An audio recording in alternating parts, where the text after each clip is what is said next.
What's up, everybody? Welcome to the Pick Six Podcast, CBS Sports Daily NFL Podcast. I'm Brinson, I'm your host, and we have a emergency podcast. I almost mentioned this on Sunday night when we were recording the recap show that we might have to reconvene on Monday afternoon at some point because of the total embarrassment of the Denver Broncos at the hands of the Los Angeles Rams on Christmas in what amounts to prime time. Nathaniel Hackett has been fired by the Denver Broncos. Joining me to break down the inevitability, or an inevitable event. Ryan Wilson and Tyler Sullivan, aka Sully. What's up, boys? Hey, Sully, haven't seen you in a while. Merry Christmas. I think a year ago, John Gruden was the first to get the boot based on the emails, and then Brinson and I did like a 1 a.m. podcast after Urban Meyer got fired for the grinding incident, and Nathaniel Hackett is the first coach fired this year. My only question to you is... Didn't Urban Meyer survive the grinding incident? He got fired for kicking. My only question to Sully is this. Should Nathaniel Hackett have gotten fired sooner? No, this seems about the right time.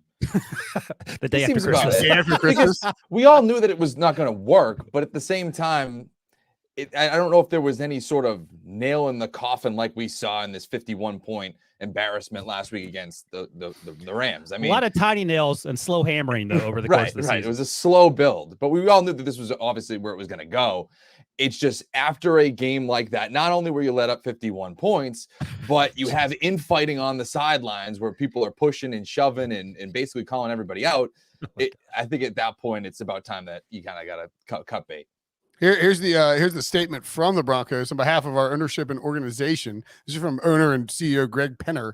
I want to thank Nathaniel Hackett for his dedication as head coach of the Denver Broncos. We sincerely appreciate Nathaniel's efforts and wish him and his family all the best in the future. He really needs to shave that goatee, however. They didn't actually say that. But following extensive conversation with George and our ownership group, we determined a new direction would ultimately be the best interest of the Broncos. This change was made now out of respect for everyone involved and allows us to immediately begin the search for a new head coach.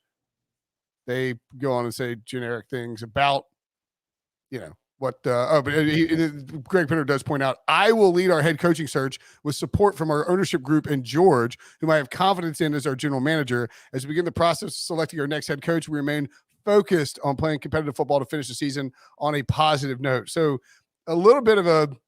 Quickly. Greg Penner is the owner and CEO. I thought his last name was Walton. I didn't realize Greg Penner was the guy. So he's the owner and CEO. I was confused there. Okay, go ahead. Yeah. There's George. Yeah. But I think that he's the chairman. He's a Walton, I think. Yeah, his official title is owner and CEO. So he's obviously in the family. I just didn't recognize the last name. He's the chairman of Walmart. He's the chairman of Walmart and the CEO of the Broncos. Man, all right. That guy's got some pretty big pants. Oh, so maybe he's not a Walton, actually. I was thinking it doesn't matter. He's the grandson. He's the son-in-law of S. Robson Walton and the grandson-in-law of Sam Walton, the founder of Walmart. Okay, that's fine. By the way, just want a clarification because I didn't recognize the name. No, it's fine. I was actually surprised by that too. I thought it was a Walton. I guess, in other words, the Waltons paid for it and then said, grandson-in-law is in charge of the team, which we'll see how that works out. I mean, he's the chairman of Walmart. So, I mean, to me, those are two jobs that maybe two individuals should be doing. But hey, what do I know about running a gigantic monolithic corporation that sells discount clothing? Could they have just transferred Nathaniel Hackett to a Walmart greeter at this point? I mean, I don't know if I'd want to greet. I mean, you don't want to dunk on a man that just got fired, but this is the most obvious firing. There was no doubt this was happening. At least this season. Even last season, Urban Meyer, you weren't quite sure because Shad Khan was so in on Urban Meyer and the culture change and things. I mean, the things that Urban Meyer had to do to get himself fired are pretty remarkable. Nathaniel Hackett just felt overwhelmed from literally day one he walked out there. And then you wonder, you sort of do the reverse engineer. Okay, George Payton, the general manager, how do we settle on this guy again? Like, what did he say to you in an interview that made you think, okay, this is the guy we want? Well, I was trying to explain the timeline to some family members last night because it was like, look, this guy's getting fired. Like, they're just going to fire everybody. As the points are piling up for the Rams. Remember, the Broncos went out and hired Nathaniel Hackett. The thinking was that hiring Hackett as the OC of the Green Bay Packers was it would allow you to potentially trade for Aaron Rodgers or have him approve a trade to Denver. When Rodgers decided to stay put in Green Bay, they then went out and said, all right, we're going to trade for Russell Wilson. And then after both of those things happened, the ownership sale occurred. So you have an ownership group that is by a billion miles the wealthiest ownership group in the NFL. But like David Tepper was he had $16 billion and he was by a long shot the wealthiest owner until the Waltons took over, and they were like exponentially richer than he is. So this is a group that doesn't have to worry about paying a coach of the salary even after 1 year. And it's not like he was making a monster salary in the first place because he was sort of an unproven coach. But they're not the ones like if you buy a football team, you pay $4 billion for a football team. You and your coach that you didn't hire, the guy who's running the team stinks. You're going to be pretty quick to move on. It also, I think, is a very obvious sort of way to deflect blame off of the franchise quarterback that you traded for, Russell Wilson, and gave a ton of money, right, Sully? Well, this is exactly what I was going to say. This is the easiest of the two moves that they probably should make as they kind of reshape the organization. You can very much just, again, write a check to get rid of Nathaniel Hackett, and this is what they're doing. They basically let him walk out the door. It's no sweat off their back because, like you said, Brinson, they are rich beyond their wildest dreams. The stuff with Russell Wilson, it's just a lot more difficult. And that, to me, is the biggest mistake that they've made so far, is to not only trade for Russell Wilson, which, again, you know, at the time, we all thought that was kind of a crazy good move for them because they struck out on Aaron Rodgers, but signing him to the extension before you even saw him play has really started to hamstring this organization for the foreseeable future. Sully, you knew what you were getting, Russ Wilson. Deshaun Watson was more of a crapshoot, I felt like, because he hadn't played in 700 days, whatever. Yeah. It feels like Russ Wilson is too, like he walked into the building, Tom Brady, and he walked out Mac Jones. And you're like, oh my God, what happened? Yeah. And that's exactly the problem. Now, how much can you put that on Nathaniel Hackett? Who knows? I guess we'll find out in the years to come. I think that if I were the Walton family, I would be deluding myself into blaming Nathaniel Hackett for essentially all of the problems that were involving Russell Wilson, and thinking that if you get a guy that Russell Wilson really likes, that he can come in and it'll fix everything, and Russ will be the Hall of Fame level quarterback again, and the Broncos will be great on offense. I mean, this is a playoff team if Russell Wilson just doesn't stink. Right, but isn't that the question, though? Because obviously that was the whole reason why Seattle was kind of totally fine with moving on from him. And we were all saying that Pete Carroll was right. It was, you were all saying let Russ cook, but it almost feels like you can't now. And so how much is it Nathaniel Hackett and how much is it Pete Carroll and the Seahawks being right to say this quarterback is kind of on a downward swing that we don't think that he can recover from? Turns out Russ failed out of culinary school. So perhaps Pete Carroll was right to run his ass out of the restaurant. By the way, Brinson, I heard a replay of somebody tweeted out. It was like Patrick, what's his name from from SpongeBob, who was doing the Patrick Star, yeah. Patrick Star was like doing Patrick Star and like Ian Eagle's son and Nate Burleson, the Nickelodeon crew were basically just like roasting the living crap out of him. They're like, look, Russ burned everything in the kitchen, just killing them. Just Russell Wilson getting just brutalized on Nickelodeon. The Broncos under Hackett went 4-11. Ironically, so they didn't score more than 30 points once all year. Oh, brother, this guy stinks. No, that's right. Yeah, they were 15.5 points per game average under Nathaniel Hackett. That is 32nd out of 32 in terms of NFL scoring. Defensively, 7th in the NFL in terms of points allowed. Expected win-loss 5.2 to 9.8. So, I mean, they've even underperformed their Pythagorean theorem. Like, as bad as their point differential has been, they've actually underperformed that, which is really saying something. And like, to your point, Wilson, this was just, it was inevitable. I mean, he was getting fired at some point. The only question is, were you going to fire him after? Were you going to let this season drag out? I mean, look, dude. I mean, if let's say you're one of the Waltons, or you're Greg Penn or whoever, and you're sitting at home and I guess you're at the game, probably watching the game, but like your whole family's just watching your team get embarrassed and humiliated. It's like, wow, you guys really doing a great job with this organization that's won 3 Super Bowls. Are you really, really running into the ground? Nice work, boys. Well, they're not the ones that they didn't trade for Russ. That wasn't them. I know. I'm just saying, but they own the team. I mean, am I getting this correctly? Are the Los Angeles Rams also owned by the Walmart family? Technically, yes. So that's technically all within the same realm, and so obviously it was the family. Stan Kroenke is married to the daughter of Sam, either the daughter or granddaughter of Sam Walton, I believe. Mrs. Kroenke is a Walton. So we get a little Christmas ribbing within the family. And that's true. It's like, hey, Bob. You don't find that suspicious? Christmas fist fight. By the way, you mentioned when, and Brinson, you typically are on the side of let this play out longer, whether it's Nathaniel Hackett, whether it's Cliff Kingsbury, Kyler Murray, and I'm typically on, you just got to move on.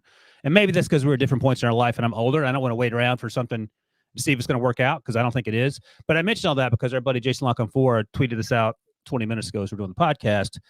A lot of smart people in this league were suggesting to me back in week 6, that the Broncos should save their season by bringing in someone like Gary Kubiak or Marvin Lewis as an interim head coach. And he wrote about it in the Washington Post at the time.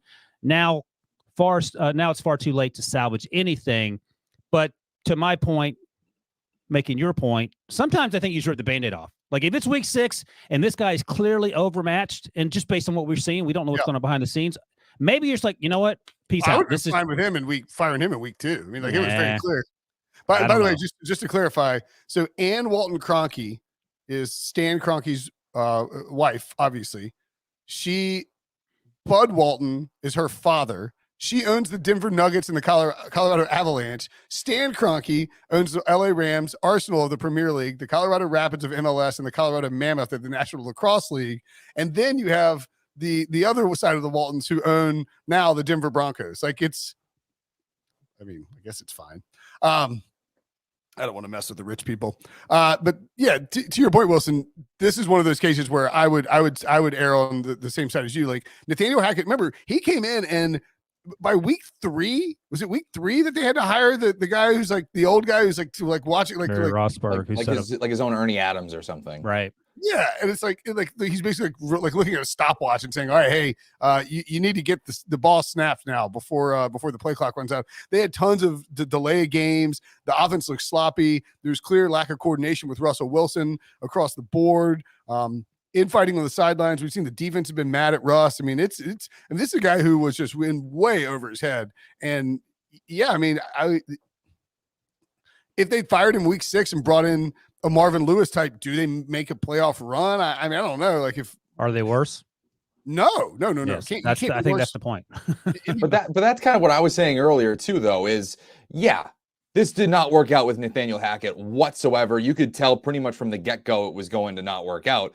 But I also don't want to completely shift 100% of the blame on Russell Wilson. He hasn't been good. We see it all the time in the NFL where elite quarterbacks or good quarterback play masks horrible coaching. And so now I don't think we can just say that it was all Nathaniel Hackett. The Russell Wilson issue is still a massive issue for this organization. This was just the easier thing to get out of at this moment. Right. So let me ask you guys this, because unfortunately the Broncos don't have the 3rd overall pick because that's now Seattle's. But let's assume that the Broncos had Russ and were somehow able to keep that 3rd overall pick. Are you taking Will Anderson, or are you thinking seriously about taking a quarterback? I think the problem with taking the quarterback is you look at, and look, I understand your thought process here. You've got a Russell Wilson contract where next year his dead cap is $107 million. The following year in 2024, if you cut him, is $85 million. And then 2025 is $49.6 million. At which point in time, Russell Wilson will be 37 years old. He's not going to see that 5th year of this contract, but man, it is tough. Sweet Jesus. You can't cut him. You can't cut him the next 2 years, and you can't any sort of renegotiation is only going to crank up his dead cap numbers down the like. He's not going to renegotiate with you and like make it so he's easier. No, I get that. He shouldn't either. But my point is, Nathaniel Hackett, to what Sully's saying, you're putting the Band-Aid on a gunshot wound. Yeah, like there's still some things to sort out. Yeah, you're using it's just easier to say, okay, look, we're going to blame Nathaniel Hackett for all these problems and hope that whoever we hire can fix Russell Wilson. I mean, the question is, and I think I know your answer, Wilson, but like, would a Sean Payton be interested? I guess he was going to pair up with Vic Fangio, which might be a little tough to pull off since Fangio was you pay Vic Fangio enough money, he'll go anywhere, I bet. And they apologize to him. Do you think a Sean Payton type would be interested in saying, man, I think I could fix Russell Wilson? Like, he's still got the physical skill set. I mean, if Pete Carroll can't get along with Russ Wilson, and Pete Carroll, by all accounts, gets along with everyone, and that's where you send the tough eggs and he sorts them out and they all have success. Sean Payton, not trying to get down with that nonsense, I don't think. So like, what does the next coach look like for the Broncos? Because it has to be. He looks like Jesus Christ. Like, that is the only savior that's going to help the Denver Broncos at this point. I mean, it's sort of like when we talk about the Tom Brady and like making a run in the playoffs and Aaron Rodgers making a run in the playoffs. Like, there's enough of a history of Russell Wilson being a successful quarterback, even if he hadn't been very good the last few years, and even if I think he's washed, where I still have to believe that there's a chance that some coach, some NFL, some offensive coach can come in and get the most out of him. I just don't know exactly who that answer is, and whether, like a Sean Payton would want to do that. Let's say the Chargers make the playoffs and they're not going to fire Brandon Staley, so that's off the table. Sean Payton wants to get back in coaching. Denver has tons of money. They have a quarterback in theory that's a franchise quarterback. They have some really nice offensive weapons. They have a very good defense. Like, Sean Payton surely has to think he could win with Russell Wilson, right? But the Broncos also are going to have to give up draft picks because that's part of the deal when Sean Payton leaves. Unfortunately, they don't have any draft picks. Maybe you could trade Russ to the Saints. I'm not sort of half joking and get a 3rd round pick or something as some form. Hill. You get Taysom Hill and a couple of picks for Russell Wilson and Sean Payton, or no? You get Taysom Hill, Sean Payton, and you get Taysom Hill and Sean Payton for Russell Wilson straight up, and then you sign Tom Brady. Now that actually is a galaxy brain Brinson theory that I could actually get behind. But I'll say this though, I don't even know if let's just look at the 3 jobs that are technically at least going to take interviews this offseason that we know of right now: Denver, Carolina, and Indianapolis. Both of those 2 teams have interim head coaches, but you still have to go through the interview process. Both of those teams have top 10 picks in the NFL draft. So would you much rather just go to a team if you're Sean Payton or whoever coach? Would you rather try your luck with a rookie quarterback and see if you can strike gold there as opposed to trying to fix Russell Wilson? I think I am probably slotting Carolina at the top of those 3 in terms of, and not by a ton. I mean, I think that you have to take the owner into account too, though. Oh, that's what I know. That's why it's not that much higher. Like, I think Irsay for me right now, the way that he's acted the past, year plus, I mean, you really say past 10 years plus, whatever you want to say, but like specifically the past year plus, like firing Frank Reich midseason after forcing him to bench Matt Ryan and then bringing in Jeff Saturday and letting him play with Matt Ryan. And just like, it feels like Irsay is not the type of guy you want to get on board with if you're expecting stability in terms of your job as a coach. Maybe you'll get a couple of years, but who knows if he gets pissed off and he fires Chris Ballard and then he fires you. Denver feels like maybe a little bit of a safer spot in terms of how patient they would be, but again, they just and I mean, I say that knowing that they just fired their head coach, but if he had won 8 games, he's not getting fired, Right. Yeah, but he didn't. But I also think that this ownership, they should have won like 8 games easily. Yeah. But this ownership will also be much more lenient with the guy that they hire. Like, this is not their hire. So they will give a lot of leash, I feel like, to the next guy because it's their first hire. I mean, they lost. Let's look at some of the losses that they had. 17-16 to the Seahawks in week 1. They beat the Texans 16-9. They beat the 49ers somehow 11-10. They lost to the Colts in overtime 12-9. They lost to the Chargers in overtime 19-16. They lost to the Jets 16-9. They lost to the Titans 17-10. They lost to the Raiders in overtime 22-16. They lost to the Panthers 23-10. They lost to the Ravens 10-9.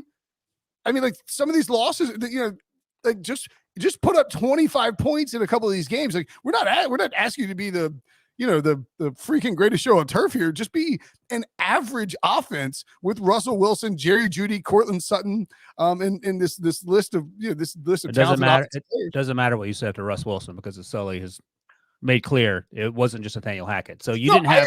I agree with that, but I'm just saying that, like, okay. Well, you're sort of yelling into the wind because neither one of those guys is in a position to help the other, and in fact, you have Russell Wilson. He's not going anywhere. Sucks. Well, that's fine, but he's your crappy problem. Like, you were stuck with him for the next 3 years. I get it, but I mean, the fact that you're saying score more points, that's like telling Matt Canada to call better plays. It's just, I mean, or telling a 2-year-old land the plane. Well, okay. I have to believe there's a coach. There's. All right. Well, who's that? Like, who's the next up and comer? Like Kellen Moore? What about him? I'm not hiring an OC. I'm trying to find a veteran. Yeah, I'm with Brinson on this. I think like a Frank Reich would be an interesting hire here too, where he like brings in some stability. You run the football. You say, let me ask you, before you get going on that part though, how do you control what feels like passive aggressive Russ? And this is on me speculating. I don't know if he's passive. I don't know. No, I agree with you. I mean, like, by all accounts, and I've been saying this all year. We had situation you heard like Peyton Manning talk about, where it's like Nathaniel Hackett provided 3 plays, and then Russ, because he needed to have input into the offense, would get to pick which play they were going to run, and then he would call that play in the huddle. And this is like basically how, you know, they ended up getting all these delay of games and whatnot. Russ called every single time the absolute wrong play. That's not a good sign for your franchise quarterback. By the way, great nugget from John Breach, who is providing us nuggets, but not providing us his presence on the podcast. Over the past 25 years, there have only been 3 coaches who didn't make it through the entire first season with a new team. 2007, Bobby Petrino with the Falcons. 2021, Urban Meyer with the Jaguars. And 2022, Nathaniel Hackett with the Broncos. Not a great list to be on. But on the other side, Falcons made the playoffs next season with Mike Smith, and it looks like the Jaguars have a real good shot at making it with Doug Peterson. So, and you look at those guys, Mike Smith, veteran coach, I believe first-time coach, but from the defensive side, came in with a stable presence. Doug Peterson, same thing. Like, you went from these college, like, nut jobs who were egotistical maniacs, and not that Hackett was that, but, like, go get a steady presence who's going to be like, listen, Russ, you gotta figure something out, buddy. Cause you know, I want to help you figure it out. Like, I think Russell can be good, but you got to go back to the sort of the style that like, this is not a let Russ cook situation. It's let's reinstall the microwave situation. All right. Let me read out some names, and just both of you give me a quick yes or no. So, Brian Flores. I don't hate it. I would say no. I think you need an offensive mind to fix Russell Wilson. Yeah. I'm thinking about a hard ass who won't put up with the nonsense. Sure. And along those lines, the only thing that concerns me about the Flores thing is like the way he handled the Tua Fitzpatrick stuff. It's like, yeah, fair enough. Okay, so Sully won't like this, but I'll get the name out because it's going to be a hot one. D'Amico Ryans. I mean, if you can get D'Amico Ryans as your head coach, I think you do it just because of how good that defense looks, and with his connections. Defense is good in Buffalo. The defense is good in Denver. Yeah, but I mean, like I think with his connections to the Kyle Shanahan tree, you're going to be able to find an offensive coordinator that could potentially do some good stuff there. And that's kind of how I feel about that as well. I'm do looking think for that's one you look at. Yeah, I'm actually looking for a disciplinarian at this point, someone who can keep Russ in line. All right, and this is sort of crazy. Jim Harbaugh. I don't hate Harbs at all. Sure. Oh, okay. I got one for you. What about Matt LaFleur from the Jets? Mike LaFleur, excuse me. I was like, wait, Matt LaFleur's leaving Green Bay? Just another Green Bay coach? I don't know. Like, is Mike LaFleur more about Zach Wilson or more about Mike White? Like, I don't have a real sense for, and more importantly, the biggest factor is, can he stand up to a veteran quarterback? Like, that's literally, that has to be at the top of the list. Well, I think a guy that comes into my brain is Bill O'Brien. Obviously, somebody who's been talked about to come back to New England as an offensive coordinator. He's been the OC at Alabama, former head coach of the NFL, offensive mind. That's somebody that I kind of am envisioning for this job in Denver. But Bill, from what I've heard, Saban doesn't love Bill O'Brien the way he called that offense. Maybe that's less of an issue. Maybe you want a hard ass, like I said. And Bill O'Brien is certainly that. And he did have success in Houston. Billy mentions Eric Bieniemy, who's always on the list, but always seems to come up short. Do you think, look, he yells and screams at Patrick Mahomes all the time. So I don't know if that's something you want. And Breach actually has a good one. Steal Deion from Colorado. I actually would not hate that at all. I would actually love Deion Sanders coaching the Denver Broncos. Bill O'Brien had some decent offenses in Houston. Obviously, you got Deshaun Watson in there would certainly help things. But I mean, even then, he didn't really. I mean, they're only like their offenses were like top 20-ish. Until they got Watson, then top 15, top 13, and top 15-ish in points per game and yards per game once they got Deshaun Watson, which, you'd like to see it a little bit higher, maybe a little bit more explosive. Two other defensive guys that are veterans. I don't know if they fit what Sully's looking for because they're on the other side, but Leslie Frazier and Dan Quinn, they've both been really successful lately. And they've been former head coaches. Yeah. I mean, that's what I want, is some stability, and somebody could come in with a little bit of authority and like less of like Nathaniel Hackett. I mean, the question is, was he hired to be, was he hired just to try to steal Aaron Rodgers? Thomas Scott in the chat says Bruce Arians, no shot, but maybe him. I don't. Man, he doesn't want the headache at that age with his health problems. He's not trying to deal with that. I mean, Jim Harbaugh would be a coup for the Broncos. I think you're going to wait. Well, I think so too, because when he showed up in San Francisco, that program turned around overnight.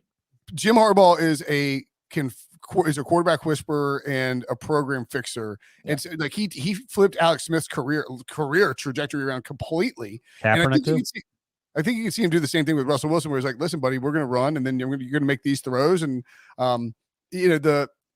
I think that'll probably depend largely on what happens in the college football playoff. If Michigan were to win a title, then I think Harbaugh will be looking hard at the NFL because he's succeeded at that level of college. And he made it clear this offseason he wants a Super Bowl more than anything. What about Steve Wilkes? Should he not stay in Carolina? I'd actually think about that. He's got that team playing hard. Yeah. And he feels like a no nonsense guy. I'm sort of more in line with Sully. Not that I don't disagree with you. Like, get a disciplinary guy. Did Steve Wilkes send Robbie Anderson, told him to get off the field? That was this season, right? That was this season, yeah. Yeah, so he's not putting up with the nonsense. I know the rule got out of there. Yeah, I know the defense. I get that part, but like I said, my first order of business is to get if I'm hiring a disciplinary defensive guy, I need to know who his offensive coordinators are going to, like his offensive coordinator is going to be, and his offensive support staff, because it's like, you know, you don't. This is the worst possible situation. It's the worst possible setup because it's like you don't want to cater to Russell Wilson. You want to make Russell Wilson like get it back in line. And he's like going to be 35 at the start of next year, and he looks like he's older. He looks older, right? He doesn't look like he's aging gracefully the way that a lot of people thought he might. Like me. All right, so who's the number one guy?